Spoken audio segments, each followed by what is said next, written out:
The car, a modest sedan that had seen better days, pulled over the curb with a soft crunch of gravel, the engine sputtering into a reluctant silence.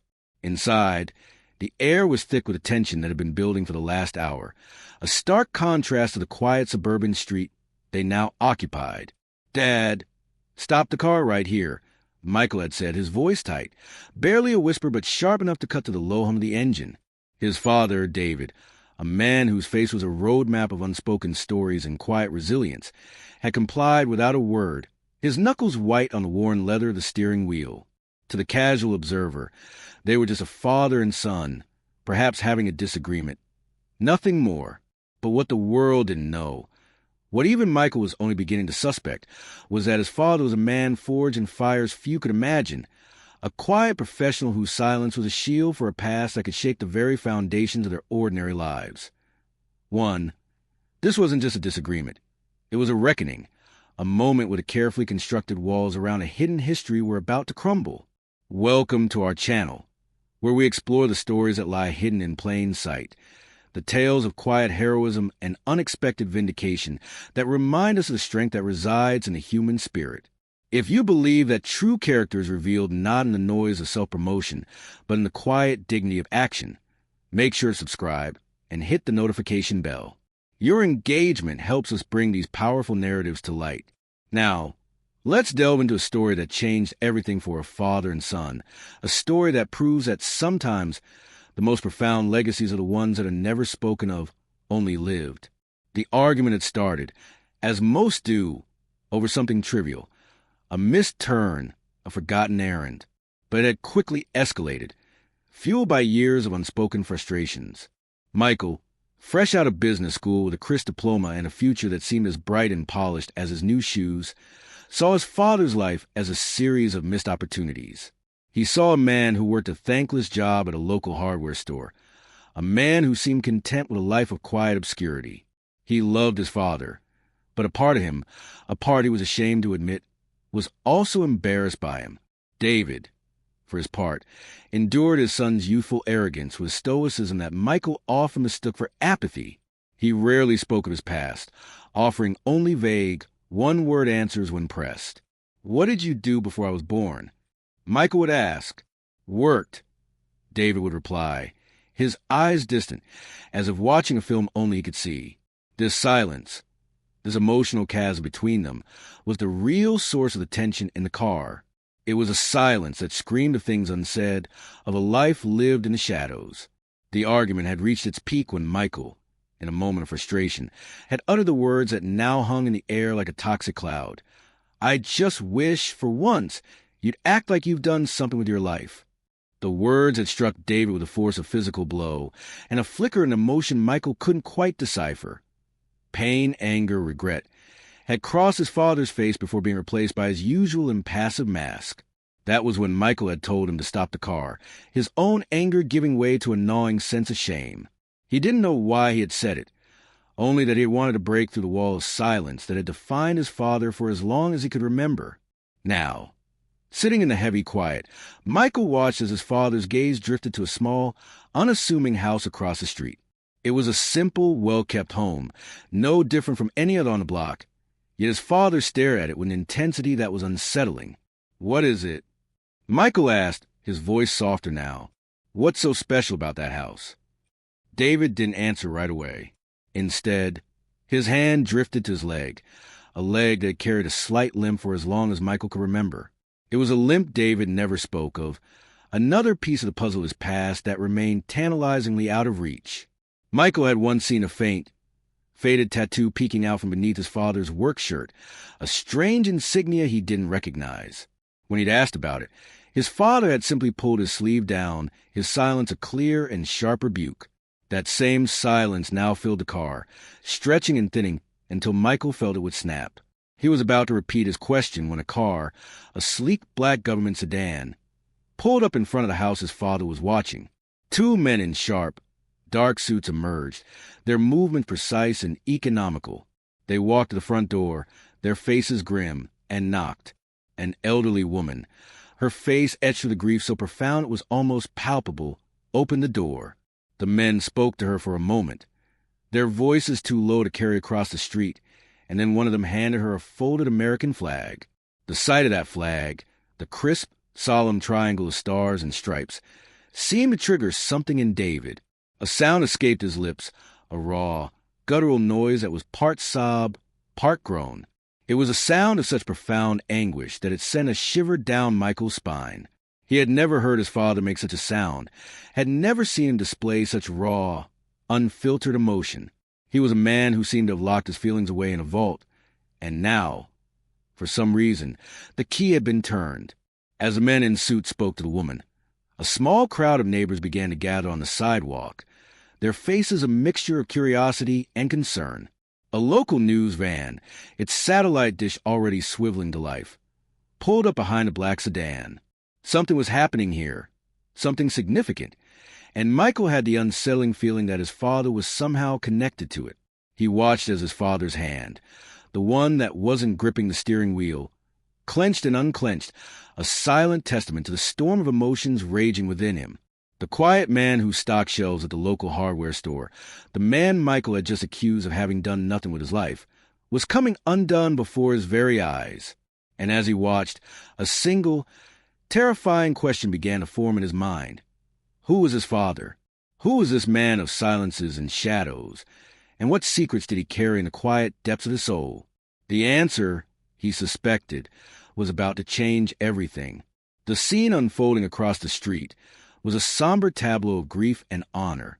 The woman, her shoulders shaking with silent sobs, clutched the folded flag to her chest as it were a shield against the pain that threatened to consume her.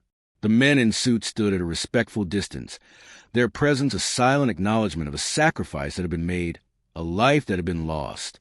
Michael, still reeling from his father's uncharacteristic display of emotion, found himself unable to look away. He was an unwilling spectator to a private tragedy, yet he felt a strange, inexplicable connection to it, a feeling that was amplified by the palpable anguish radiating from the man beside him.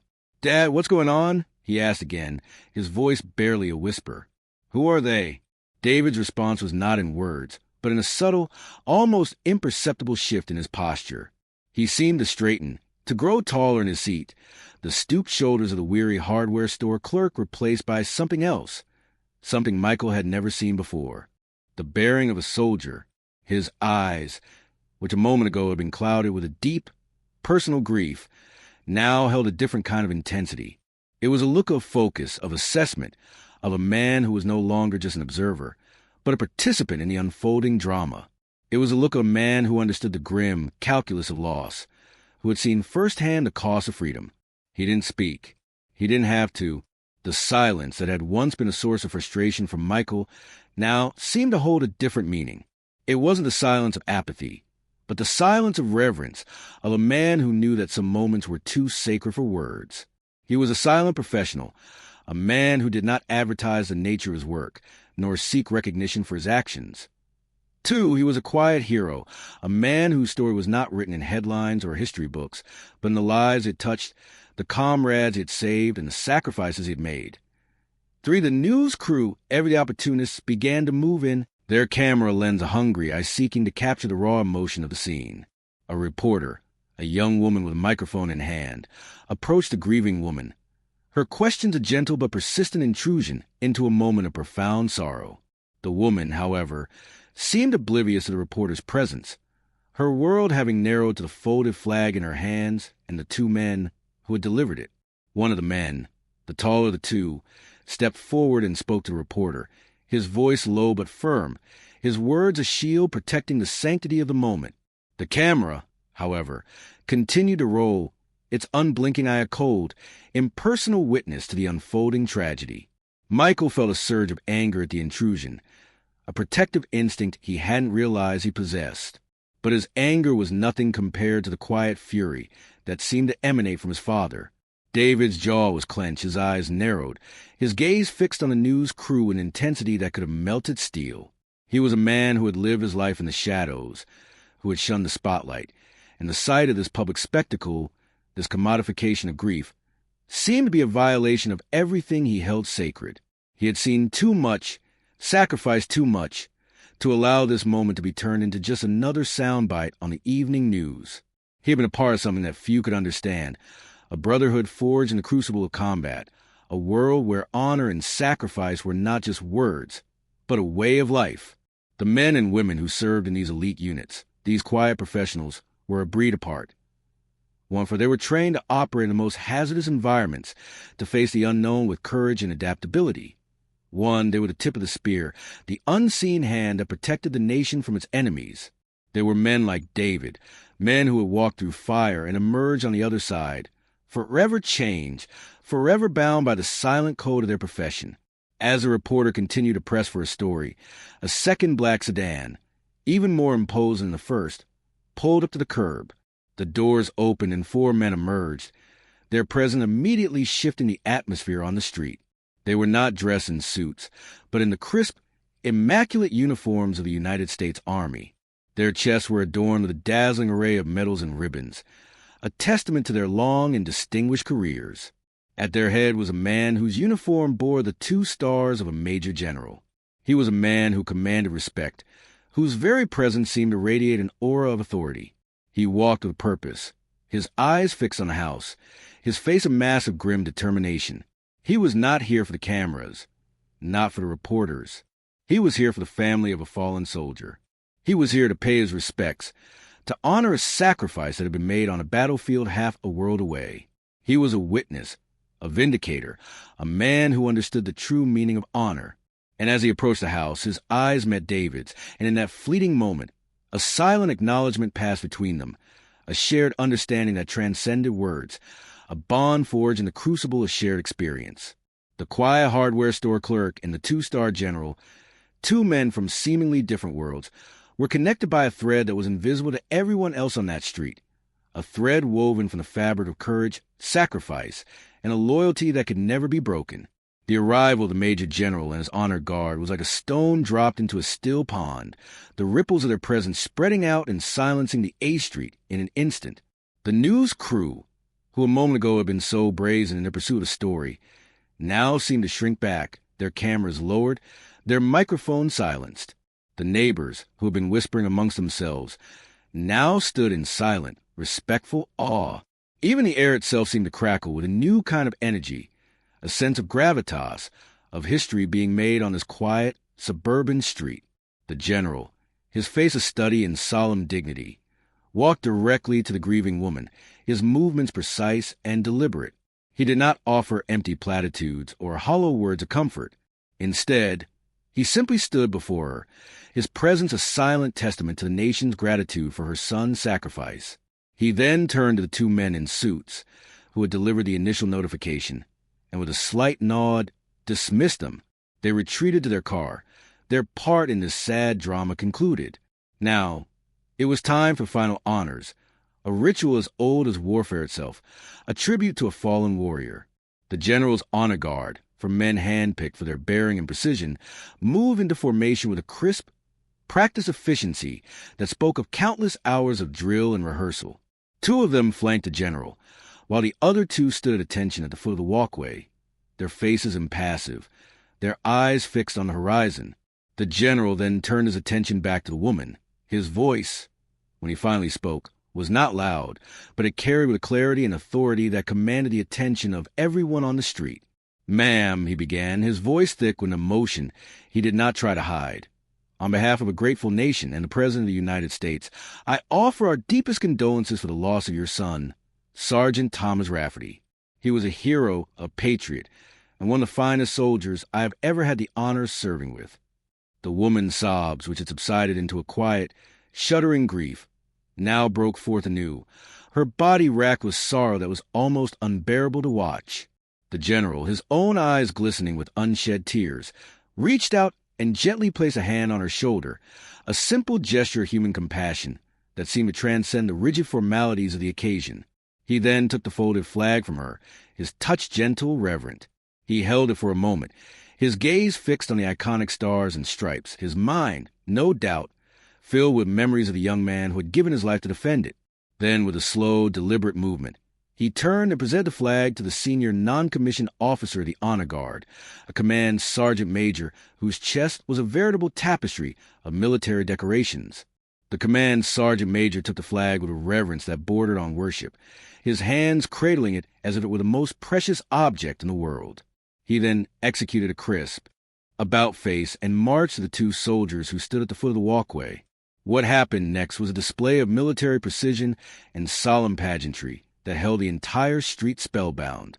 The two soldiers, moving in perfect unison, began to unfold the flag, their movements a silent, intricate ballet of honor and respect. They held it taut between them, a vibrant splash of red, white, and blue against the somber backdrop of the quiet street. Then, with a series of precise, deliberate folds, they began to refold it, each movement crisp, exact, a testament to the discipline and respect that is a hallmark of the American soldier. As they made the final fold, creating the iconic triangle of blue and white stars, a lone bugler, who had been standing unnoticed at the edge of the crowd, raised his instrument to his lips. The first mournful notes of taps filled the air, a haunting, heartbreaking melody that seemed to hang in the silence, a final, poignant tribute to a life cut short. The sound of the bugle was a lament, a farewell, a promise that the sacrifice of this young soldier would never be forgotten. As the last note faded into the afternoon air, a profound and heavy silence descended upon the street, broken only by the sound of grieving mother's sobs. The command sergeant major, his face a mask of stoic professionalism, took the folded flag and marched back to the general, presenting it to him with a crisp, formal salute. The general, in turn, presented the flag back to the mother. His voice, when he spoke, was choked with emotion. "Ma'am," he said, his voice barely a whisper, "this flag is presented on behalf of a grateful nation and the United States Army as a token of appreciation for your son's honorable and faithful service." He then stepped back, his duty done, his tribute paid. And in the quiet, solemn aftermath of the ceremony, as the honor guard stood at attention and the neighbors wiped away their tears, Michael looked at his father, and for the first time he began to understand. He began to see the man behind the silence, the hero behind the humble facade of the hardware store clerk. He began to understand that his father's life was not a series of missed opportunities, but a testament to a kind of quiet courage and selfless service that he was only now beginning to comprehend. The world, as he knew it, was tilting on its axis, and he had a distinct feeling that nothing would ever be the same again. The bugle's last mournful note hung in the air, a fragile echo in the profound silence that had enveloped the street. It was a silence filled with unspoken grief, with shared respect, and with the dawning realization for one young man that his entire world had been built on a foundation of secrets and sacrifice. Michael felt as if he were watching a play, a somber and sacred drama in which he was an unwitting participant. He saw the general, a man of immense power and authority, his back ramrod straight, his face a mask of solemn duty. He saw the honor guard, their movements a symphony of precision and reverence. He saw the grieving mother, her body trembling with sorrow so deep it seemed to have a physical weight. And he saw his father, a man he thought he knew, a man he had so casually and cruelly dismissed, now revealed as something more, something else. He was a quiet professional, a man who had walked in the shadows of the world, who had seen and done things that Michael could only imagine in his wildest, most terrifying nightmares. While he was a man who understood the language of sacrifice, the grammar of loss. And in that moment, Michael felt a profound and overwhelming sense of shame. His words, his accusations, his youthful arrogance now seemed like the foolish and cruel taunts of a child. He had accused his father of having done nothing with his life, when in reality, his father had done more, had sacrificed more than Michael could ever hope to comprehend. He had stood on the ramparts of freedom, a silent sentinel against the darkness, a quiet hero whose only reward was the knowledge that he had done his duty. So the ceremony, if it could be called that, was over. The general spoke a few more quiet words to the grieving mother, his hand resting on her shoulder in a gesture of paternal comfort. He then turned and, with a final, crisp salute to the fallen soldier's home, he walked back to his car, his honor guard following behind him with the same silent, precise movements with which they had arrived. As the general's car pulled away, the news crew, who had been held at bay by the sheer force of the military presence, began to stir, sensing that their opportunity for a story was slipping away.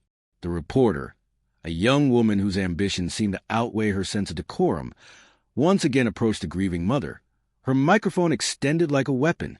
"Ma'am, on behalf of Channel 7 News, I'd like to offer our condolences," she began, her voice a saccharine blend of feigned sympathy and professional detachment. "Can you tell us what it feels like to be the mother of a hero?" The question, so crass, so intrusive, so utterly tone-deaf, seemed to hang in the air for a moment, a foul and ugly thing. The mother, her face a mask of numb disbelief, simply stared at the reporter, her eyes wide with a pain that was beyond words. She couldn't speak, couldn't form a response to such a monstrous question. And it was in that moment of public violation and private grief, that David finally moved. He didn't slam the car door or shout in anger. His movements were quiet, deliberate, economical. He simply got out of the car, his limp more pronounced than Michael had ever seen it, and began to walk across the street. He moved with a purpose that was both terrifying and awe-inspiring. He was no longer the quiet hardware store clerk, the unassuming father. He was a force of nature, a storm of righteous anger held in check by a will of iron. He walked directly to the reporter, his eyes, which had held such a depth of sorrow just moments before, now burned with a cold blue fire. He didn't speak. He just stood there, his presence a silent, immovable wall between the reporter and the grieving mother. The reporter, taken aback by this sudden and unexpected intervention, stammered for a moment, her professional composure deserting her. "Sir," she began, her voice a little shaky, "I'm just trying to do my job." David's response was a single, quiet word, a word spoken with such a depth of contempt and authority that it seemed to suck all the air out of the street. "No," he said, his voice a low, dangerous rumble.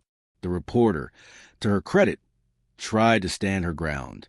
"Sir, this is a matter of public interest," she insisted, her voice regaining some of its professional edge. "The public has a right to know." David's eyes narrowed, and for a fleeting second, Michael saw a glimpse of the man his father had once been, the man who had walked through the valley of the shadow of death and had not been afraid. He saw a man who had faced down enemies far more dangerous than this ambitious young reporter, a man who had made life and death decisions in the blink of an eye. "The public has a right to know that a hero died," David said, his voice still low, but now laced with steely edge that sent a shiver down Michael's spine. "They have a right to know that he died serving his country, that he died protecting the very freedoms that allow you to stand here and ask your stupid, pointless questions. But they do not have a right to pick over the bones of his mother's grief. They do not have a right to turn her sorrow into a spectacle. Now get out of here, all of you." He didn't raise his voice, didn't make a single threatening gesture, but his words had the force of a physical blow. The reporter, her face pale, her bravado completely gone, simply nodded and backed away, her cameraman scrambling to follow her. The news van, which had been idling at the curb, quickly pulled away, its retreat a silent admission of defeat. And in the sudden, blessed quiet that followed, as the neighbors began to disperse and the street returned to some semblance of normalcy, Michael sat in the car, his heart pounding in his chest, his mind reeling. He had just witnessed something extraordinary, something that had shattered his perception of the world, of his father, of himself. The quiet man had spoken, and his words had carried the weight of a lifetime of unspoken truths, of unseen battles, of a courage that was as deep and as vast as the ocean. And as he watched his father, now standing beside the grieving mother, his hand resting on her arm in a gesture of quiet solidarity, a single, profound realization dawned on him. His father was a hero, not a hero of headlines and parades, but a quiet hero, a man whose greatness was measured not in medals and accolades, but in the silent, selfless dedication to a cause greater than himself. And in that moment, Michael knew, with a certainty that was as absolute as the rising of the sun, that his life would never be the same. The raw, unfiltered authority in his father's voice had done more than just dismiss a news crew. It had shattered the carefully constructed image Michael had held of him for 22 years. The man he had seen as passive, as ordinary, had just commanded a situation with a quiet power that was more intimidating than any outburst of anger. He was a man who didn't need to raise his voice to be heard, whose very presence was a testament to a life of consequence. He was a quiet professional, and his silence was not a weakness, but a discipline, a shield that protected a world of sacrifice and pain that Michael could barely begin to fathom. As the last of the news vans disappeared down the street, a hush fell over the scene, a quiet reverence that seemed to be a direct result of his father's intervention. The neighbors, who had been drawn out by the commotion, now began to retreat into their homes, their faces a mixture of awe and respect for the stranger who had so effectively stood guard over a neighbor's grief. David remained with the grieving mother, Mrs. Rafferty, his hand still on her arm, a silent, steadying presence. He didn't speak, didn't offer empty words of comfort. He just stood there, silent sentinel, his very presence a shield against the world's intrusion. And in his silence, there was a depth of understanding, of shared experience, that was more eloquent than any words could ever be. He had been there. He had seen what she was only now beginning to comprehend. He had walked the same path of loss, had carried the same heavy burden of grief. After a few long, silent moments, Mrs. Rafferty turned to him, her eyes, red-rimmed and swollen with tears, filled with a dawning recognition. "You knew him," she whispered, her voice barely audible. "You knew my Tommy." David's response was a slow, almost imperceptible nod. His jaw was clenched, his eyes fixed on some distant point that only he could see. "Yes, ma'am," he said, his voice thick with emotion he could no longer suppress. "I did. He was a good man. The best." The simplicity of his words, the raw, unvarnished truth of his assessment, seemed to break through the fog of Mrs. Rafferty's grief. A fresh wave of sobs racked her body, and she leaned into him, her small, frail frame trembling against his. David, his own eyes now shining with unshed tears, wrapped his arm around her, holding her with a gentleness that belied the strength that radiated from him. He was no longer just a stranger, a passerby. He was a brother in arms, a fellow traveler on the long, hard road of military life and loss. He was a part of a tribe, a brotherhood that was bound not by blood, but by the shared experience of service and sacrifice. To Michael, still sitting in the car, felt like an intruder on this intensely private moment. He wanted to look away, to give them their space, but he couldn't. He was transfixed, mesmerized by the transformation he was witnessing in his father. The man who had always seemed so distant, so emotionally unavailable, was now a pillar of strength and compassion, a beacon of comfort in a storm of grief. He was a man who, in the face of another's pain, had shed his own carefully constructed armor and allowed his own humanity to shine through. After what seemed like an eternity, Mrs. Rafferty's sobs began to subside, replaced by a quiet, shuddering exhaustion. She pulled away from him, her hand still clutching the folded flag, her eyes searching his face as if trying to piece together a puzzle. "Who are you?" she asked, her voice a little stronger now. "How did you know my son?" David hesitated for a moment, his gaze shifting to Michael, who was still sitting in the car, his face a mask of confusion and awe. It was as if he were debating, for the first time in his life, whether or to break the silence, whether or to reveal the secret he had carried for so long. He had never sought recognition for his actions, had never wanted to be seen as a hero. Too, he had simply done his duty, had served his country, and had then returned to a life of quiet anonymity, content to live in the shadows. But now, looking at the grieving mother of a fallen comrade, a woman who deserved to know the full measure of her son's sacrifice, he seemed to make a decision. The wall of silence that had been his refuge for so long began to crumble, and for the first time, he seemed ready to let the world in. He was about to speak, to finally give a name to the ghost that had haunted his past, when another car, a dusty, beat-up pickup truck, pulled up to the curb. The doors flew open, and three men, all of them in their late 50s or early 60s, their faces weathered and creased by time and experience, piled out. They were dressed in faded jeans and worn leather vests, their arms covered in tattoos that spoke of a life lived on the edge. They were not soldiers, not in the traditional sense. But there was something about their bearing, about the way they moved, that spoke of a shared history, of a bond that had been forged in a crucible of fire and steel. They walked directly to David, their faces a mixture of concern and relief. "We got your call," one of them said, his voice a low, gravelly rumble. "We came as soon as we heard." David nodded, a faint smile touching his lips for the first time that day. "I knew you would," he said, his voice filled with a warmth and affection that Michael had never heard before. The three men then turned to Mrs. Rafferty, their expressions softening with shared, unspoken sympathy. They didn't need to be told what had happened.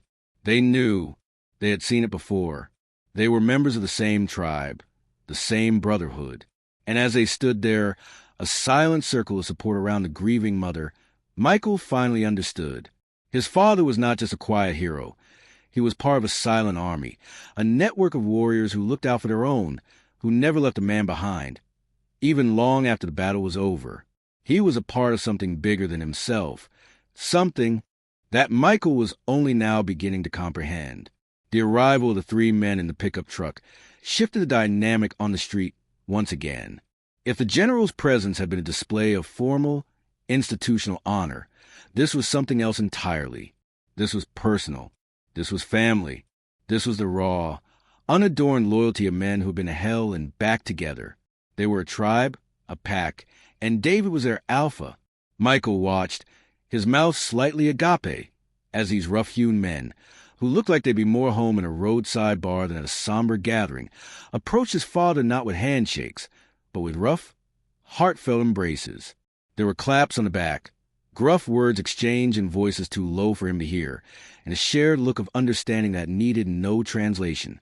It was the easy camaraderie of men who had shared foxholes, who had trusted each other with their lives, who were bound by a covenant of silence and sacrifice.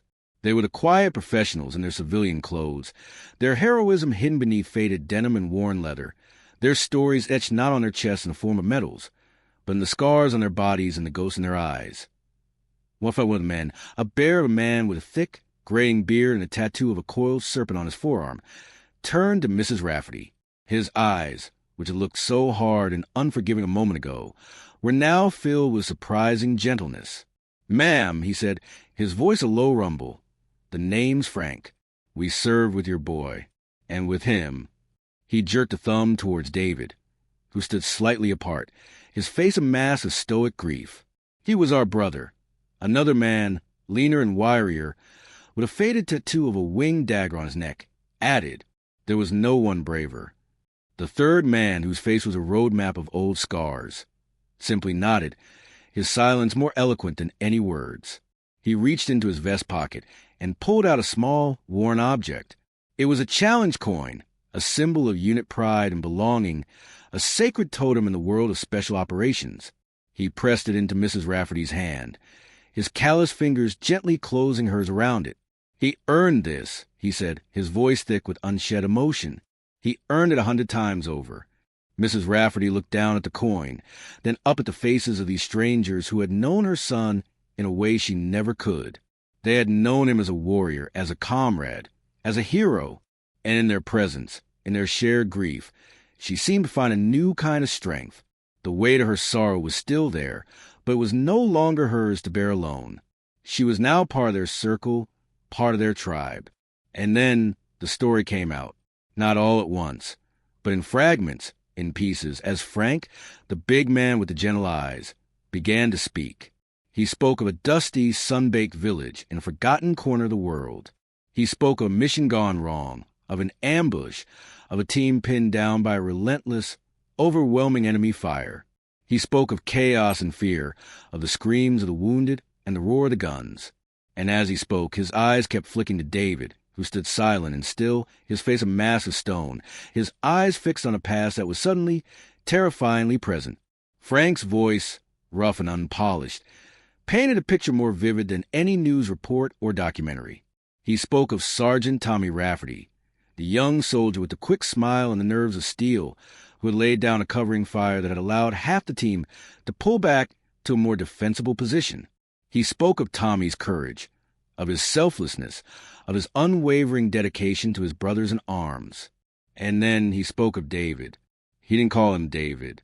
He called him Chief. "Tommy was hit," Frank said, his voice dropping to a near whisper. "He was out in the open, exposed, and the enemy was closing in. We all thought he was a goner. We all thought we were goners." He paused, his gaze locking with David's. But then, the chief did what the chief always does. He went out to get him. The story tumbled out, a torrent of memory and emotion.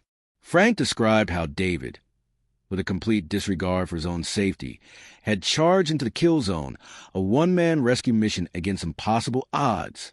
He described how David had reached Tommy, how he had shielded the wounded soldier with his own body, how he had single-handedly held off the enemy while the rest of the team regrouped and launched a counterattack.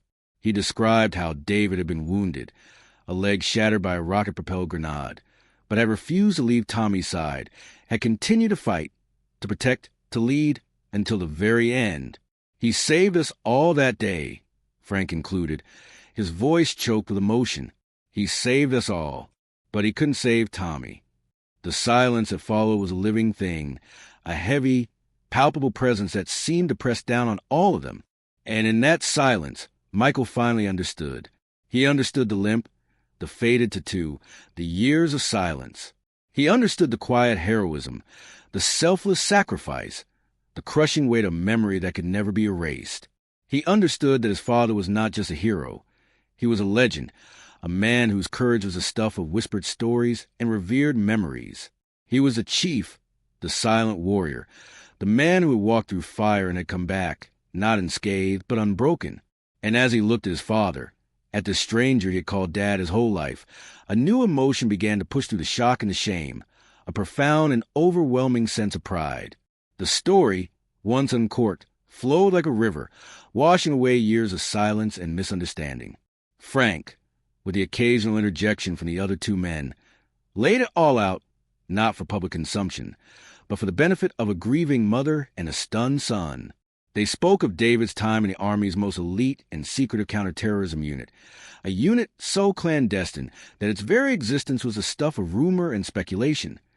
For they were the quiet professionals, the shadow warriors who operated at the sharpest end of the spear, the men who were sent in when all other options had failed. For they were ghosts, their missions classified, their successes unspoken, their sacrifices unacknowledged. They didn't wear uniforms for parades. Their battlefield was the dark, unseen corners of the world. Each story was a piece of a puzzle, a fragment of a life that Michael had never known. They talked about missions in dense jungles and frozen mountain passes, in the sweltering heat of desert cities. They spoke of acts of breathtaking courage, of hair-raising escapes, of a bond between soldiers that was forged in the crucible of combat and tempered by a loyalty that transcended life and death. And at the center of it all was David, the chief. He was a man they had all looked up to, the one they had followed into the darkest of nights, the one whose calm in the face of chaos had been their anchor, their North Star. They spoke of his uncanny ability to read a situation, to anticipate the enemy's moves, to find a way out when there was no way out. They spoke of his leadership, not the loud, bombastic kind, but a quiet, steady presence that inspired a fierce and unwavering loyalty. He was a man of few words, but his actions had spoken volumes. He led from the front, never asking his men to do anything he wouldn't do himself. He was the first one in and the last one out, his primary concern always the safety and well-being of his team. He was, in the truest sense of the word, a warrior's warrior. As Michael listened, his world continued to shift on its axis.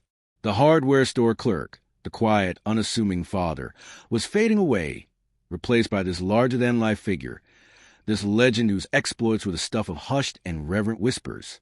He looked at his father, who was still standing with Mrs. Rafferty, his face a mask of quiet grief. He saw the scars on his hands, the faint, faded tattoo on his arm, the permanent limp in his leg. And for the first time, he saw them not as signs of weakness or age, but as badges of honor, as the physical manifestations of a life of extraordinary courage and sacrifice. He understood now why his father had never spoken of his past. It wasn't because he was ashamed of it, but because he was bound by a code of silence, a sacred trust that could not be broken. 2, the men of his unit didn't seek glory or recognition. 5, they were the silent professionals, the unseen guardians who did what needed to be done, not for medals or accolades, but for the love of their country and for the man standing next to them in the line of fire. It was a world that Michael, with his business degree and his polished shoes, could never truly enter, but he could, for the first time, begin to appreciate its profound and terrible beauty. Frank finished his story, his voice cracking with the raw emotion of a memory. The official report says Tommy was killed in action, he said, his voice a low, angry rumble. And he was... But it doesn't say that the chief stayed with him under heavy fire for almost an hour, refusing to leave him behind, even after he knew he was gone. It doesn't say that the chief took a second round, this one to the chest, while he was carrying Tommy's body back to the extraction point. It doesn't say that he refused a medevac until every last one of his men was accounted for and on their way home. He paused, his gaze sweeping over the small, silent crowd that had regathered, drawn by the power and the passion of his story. The report doesn't say that, because the chief wouldn't let it. He didn't want the medal. He didn't want the parade. He just wanted to bring his brother home. He turned to David, his eyes filled with a mixture of love, respect, and a grief that would never fade. He was always like that, he said, his voice softening, always putting his men first, always taking the heavy end of the log. That's why we called him the chief, because he was our leader, our protector, our friend. He was and is the best of us. The silence that followed was broken only by the sound of Mrs. Rafferty's quiet sobs. She looked at David, her eyes filled with profound and overwhelming gratitude. She understood now the full measure of her son's life and of his death. She understood that he had not died alone, that he had been in the company of a hero, a man who had risked everything to honor his fallen brother. And in that understanding, there was a small measure of comfort, a tiny flicker of light in the overwhelming darkness of her grief. And as for Michael, he simply sat in the car, the tears streaming down his face, his heart overflowed with a complex and powerful mix of emotions, shame, regret, and a fierce, burning pride. His father was a hero, a real, honest-to-God hero, and he had never known. He had never even suspected. And as he watched his father, this quiet, unassuming man who had walked through the valley of the shadow of death and had emerged not unscathed, but with his honor and his humanity intact, he made a silent vow. He would spend the rest of his life trying to be worthy of the legacy of the man he was proud to call his father. The weight of the revelation settled over the street, a heavy, silencing blanket. The story of the chief hung in the air, a testament to a kind of courage and sacrifice that most people only read about in books or see in movies. For Michael, it was as if the world had been repainted in a new set of colors, colors of honor, duty, and a profound, bone-deep loyalty that he was only just beginning to understand. His father, the man who fixed leaky faucets and offered quiet, monosyllabic advice, was a warrior, a legend, a man who had stared into the abyss and hadn't flinched. The shame that had been a dull ache in Michael's chest was now a sharp, stabbing pain. His earlier words, his petulant, ignorant accusations, echoed in his mind, each one a fresh lash of self-reproach.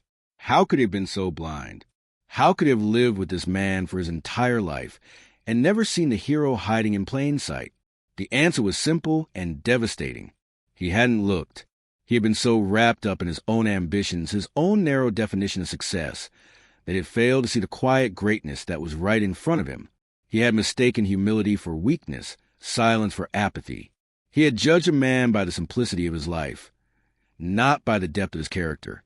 Mrs. Rafferty, her face streaked with tears but her eyes now clear and focused, looked from Frank to David, her gaze filled with a fierce, maternal pride. "Thank you," she said, her voice soft but strong. "Thank you for telling me. Thank you for being with him. Thank you for bringing my boy home." She then turned her full attention to David, her hand reaching out to touch the faded tattoo on his arm, the insignia of a unit they had all belonged to. "And thank you, Chief," she whispered, her voice thick with an emotion that was a mixture of grief and gratitude. "Thank you for everything." David, his face a mask of stoic composure, simply nodded, unable to speak past the lump that had formed his throat. He had never wanted this, had never sought this kind of recognition. For him, what he had done was not heroic. It was simply his duty. It was what any of them would have done for each other. It was the code they lived by, the silent, unspoken covenant that bound them together as brothers. But standing here now, in the presence of this grieving mother, he understood that his story was not his alone. It was part of a larger narrative, a story of a generation of warriors who had served in the shadows, who had fought the nation's secret wars, and who had come home to a world that could never truly understand what they had seen and done. Their stories were not told in the halls of power or in the pages of history books. They were told in quiet conversations on lonely porches, in the shared silence of a VFW hall, in the knowing glance of a fellow veteran. They were the stories of the quiet professionals, the men who had borne the burden of the nation's defense and had asked for nothing in return. One night, as the small group began to disperse, Frank and the others making quiet promises to Mrs. Rafferty to check in on her, to help with whatever she needed, to be the family that her son could no longer be, David finally turned and walked back to the car. He moved with the same quiet, deliberate purpose he had shown all afternoon, his limp a steady, rhythmic reminder of the price he had paid. He got into the driver's seat, his face unreadable, his eyes fixed on the road ahead. He didn't speak. He didn't have to. The silence in the car was no longer a chasm between them, but a bridge. It was a silence that was filled with all the things that had been left unsaid for so many years, a silence that was now rich with new and profound understanding. Michael, his own tears now dry, finally found his voice. It was a small, hesitant sound, a whisper in the vast, echoing silence of the car. "Dad," he began, his voice cracking with emotion. I'm sorry." David didn't look at him. He simply placed a hand on his son's shoulder, a hand that was callous and scarred, a hand that had held a rifle and a fallen comrade, and now, a son's unspoken apology. "It's okay, son," he said, his voice a low, gentle rumble. "It's okay."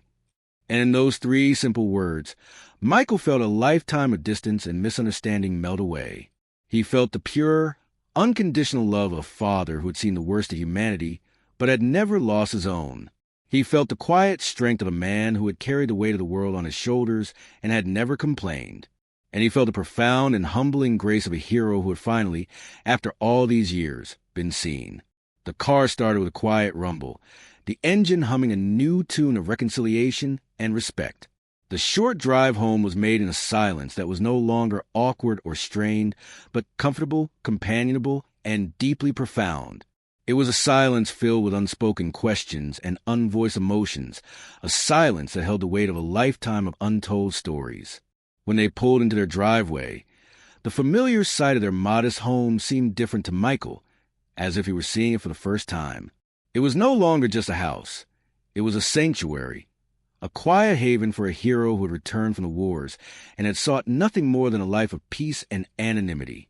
It was a home that his father had built, not with bricks and mortar, but with the quiet, steady strength of his character.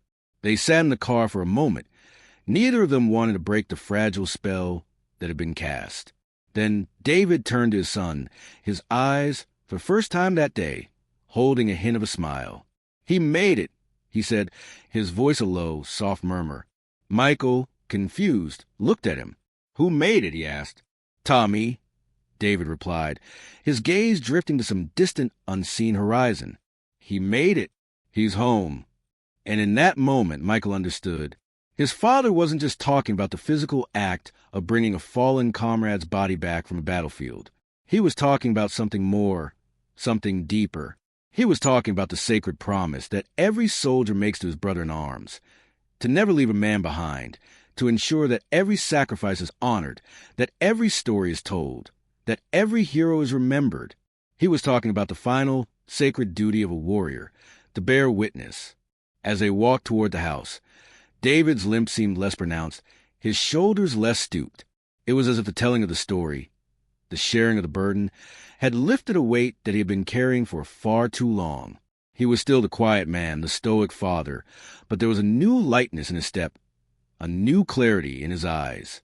He was a man who had finally, after a lifetime of silence, been understood. The days that followed were a revelation for Michael. He began to see his father not as the man he had thought he was, but as the man he truly was.